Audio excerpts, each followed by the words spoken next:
Traffic પોલીસની કામગીરી પર કોંગ્રેસે આક્ષેપ લગાવ્યા છે। ટ્રાફિકના નિયમોના ભંગ બદલ સામાન્ય જનતાને લૂંટાતી હોવાનો આરોપ લગાવવામાં આવ્યો છે। કોંગ્રેસના નેતા રોહિત રાજપૂતે સવાલ ઉઠાવ્યા છે। છેલ્લા 15 દિવસથી શહેરમાં ટ્રાફિક પોલીસના ટોળા રસ્તા પર ઉતર્યા અને શહેરમાં ઠેર ઠેર 10-10 ટ્રાફિક વોર્ડન મૂકી દેવામાં આવ્યા। ટ્રાફિક વોર્ડન માત્ર પૈસા ઉઘરાવવામાં જ મશગુલ છે, આક્ષેપ કોંગ્રેસ દ્વારા કરવામાં આવ્યો છે।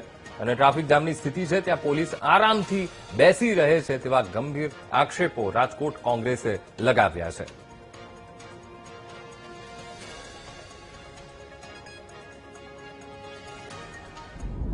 રાજકોટમાં શહેર પોલીસના ટ્રાફિક શાખાને અચાનક શું ભૂત ચડ્યું?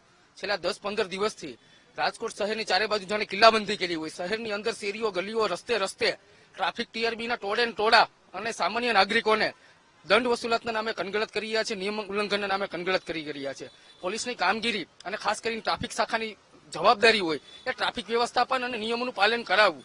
ક્યાંક ને ક્યાંક બ્લેક ફિલ્મ છે, મોટા ઘોંઘેદાર હોર્ન છે, કેફી પદાર્થો, હથિયાર એવું બધીનું કોમ્બિંગ અને પેટ્રોલિંગ થતું હોય તે આવકારદાયક છે, એમાં કોઈ વિરોધ હોઈ ન શકે।